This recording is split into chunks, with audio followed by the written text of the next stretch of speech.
You, John Fitzgerald Kennedy, do solemnly swear I, John Fitzgerald Kennedy, do solemnly swear that you will faithfully execute the office of President of the United States that I will faithfully execute the office of President of the United States and will, to the best of your ability, and will, to the best of my ability, preserve, protect, and defend the Constitution of the United States. preserve, protect, and defend the Constitution of the United States. So help you God. So help me God.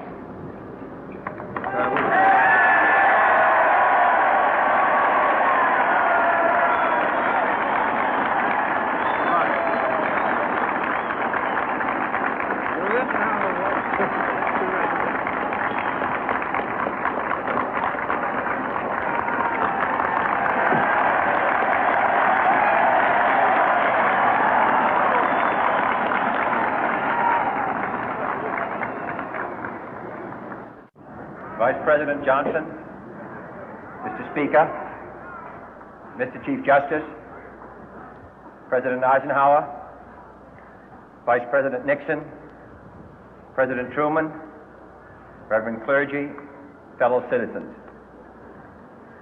We observe today not a victory of party, but a celebration of freedom, symbolizing an end as well as a beginning, signifying renewal as well as change. For I have sworn before you and Almighty God the same solemn oath our forebears prescribed nearly a century and 3/4 ago. The world is very different now, for man holds in his mortal hands the power to abolish all forms of human poverty and all forms of human life. And yet the same revolutionary beliefs for which our forebears fought are still at issue around the globe. The belief that the rights of man come not from the generosity of the state, but from the hand of God. We dare not forget today that we are the heirs of that first revolution. Let the word go forth from this time and place to friend and foe alike that the torch has been passed to a new generation of Americans born in this century, tempered by war, disciplined by a hard and bitter peace, proud of our ancient heritage, and unwilling to witness or permit the slow undoing of those human rights to which this nation has always been committed and to which we are committed today at home and around the world.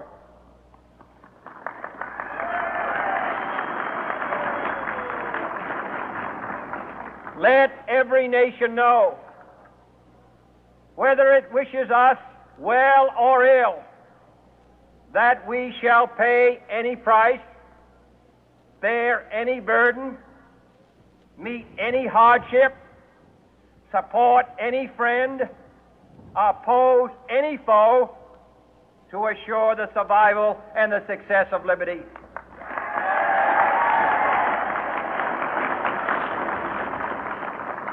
This much we pledge and more. To those old allies whose cultural and spiritual origins we share, we pledge the loyalty of faithful friends. United, there is little we cannot do in a host of cooperative ventures. Divided, there is little we can do, for we dare not meet a powerful challenge at odds and split asunder. To those new states whom we welcome to the ranks of the free, we pledge our word that one form of colonial control shall not have passed away merely to be replaced by a far more iron tyranny. We shall not always expect to find them supporting our view, but we shall always hope to find them strongly supporting their own freedom, and to remember that in the past, those who foolishly sought power by riding the back of the tiger ended up inside.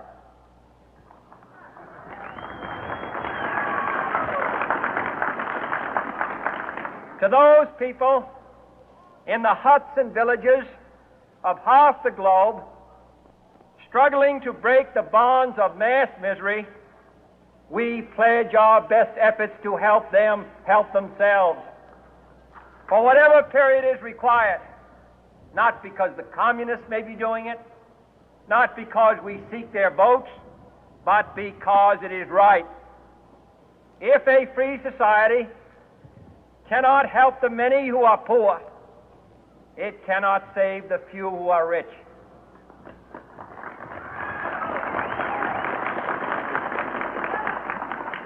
To our sister republics south of our border, we offer a special pledge to convert our good words into good deeds, in a new alliance for progress, to assist free men and free governments in casting off the chains of poverty.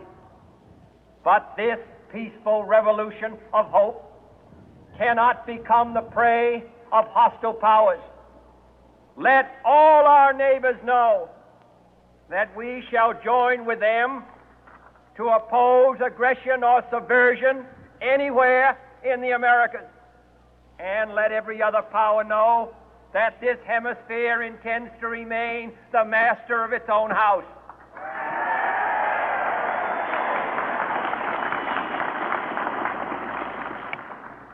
To that World Assembly of Sovereign States, the United Nations, our last best hope, in an age where the instruments of war have far outpaced the instruments of peace, we renew our pledge of support to prevent it from becoming merely a forum for invective, to strengthen its shield of the new and the weak, and to enlarge the area in which its writ may run. Finally, to those nations who would make themselves our adversary, we offer not a pledge, but a request that both sides begin anew the quest for peace. Before the dark powers of destruction, unleashed by science, engulf all humanity in planned or accidental self-destruction, we dare not tempt them with weakness, for only when our arms are sufficient beyond doubt can we be certain beyond doubt that they will never be employed. But neither can two great and powerful groups of nations take comfort from our present course, both sides overburdened by the cost of modern weapons, both rightly alarmed by the steady spread of the deadly atom, yet both racing to alter that uncertain balance of terror that stays the hand of mankind's final war. So let us begin anew, remembering on both sides that civility is not a sign of weakness, and sincerity is always subject to proof. Let us never negotiate out of fear, but let us never fear to negotiate.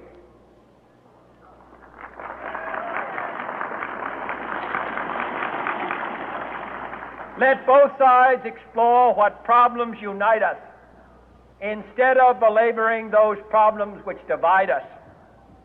Let both sides, for the first time, formulate serious and precise proposals for the inspection and control of arms, and bring the absolute power to destroy other nations under the absolute control of all nations.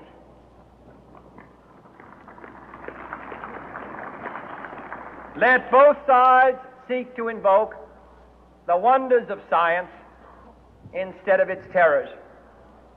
Together, let us explore the stars, conquer the deserts, eradicate disease, tap the ocean depth, and encourage the arts and commerce.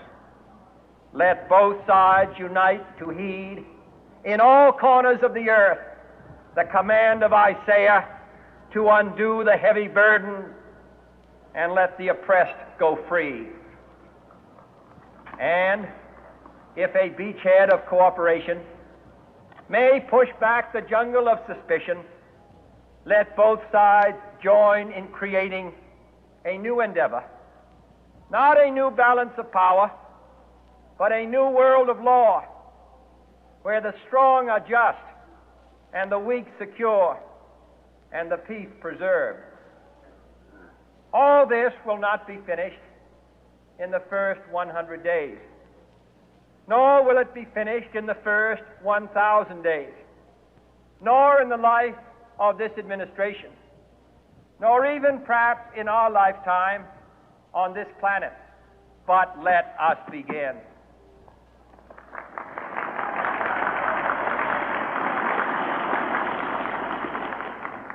In your hands, my fellow citizens, more than mine, will rest the final success or failure of our course.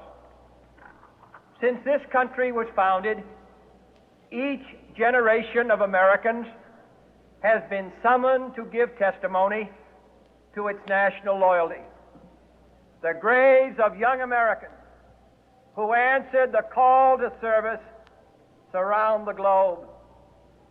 Now the trumpet summons us again, not as a call to bear arms, though arms we need, not as a call to battle, though in battle we are, but a call to bear the burden of a long twilight struggle, year in and year out, rejoicing in hope, patient in tribulation, a struggle against the common enemies of man, tyranny, poverty, disease, and war itself. Can we forge against these enemies a grand and global alliance, north and south, east and west, that can assure a more fruitful life for all mankind? Will you join in that historic effort?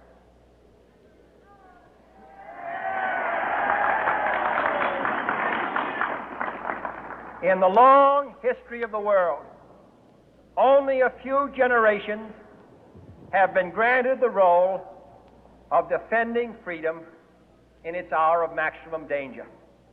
I do not shrink from this responsibility. I welcome it.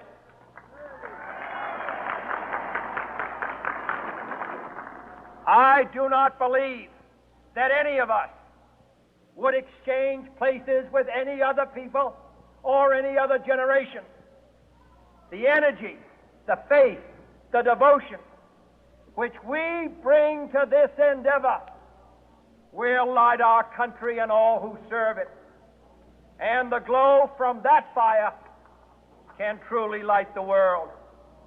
And so, my fellow Americans, ask not what your country can do for you. Ask what you can do for your country.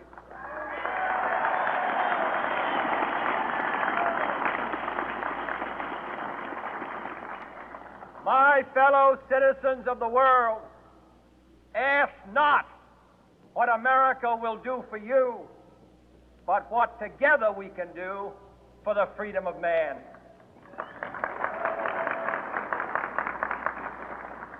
Finally, whether you are citizens of America or citizens of the world, ask of us here the same high standards of strength and sacrifice which we ask of you. With a good conscience, our only sure reward, with history the final judge of our deeds, let us go forth to lead the land we love, asking His blessing and His help, but knowing that here on earth, God's work must truly be our own.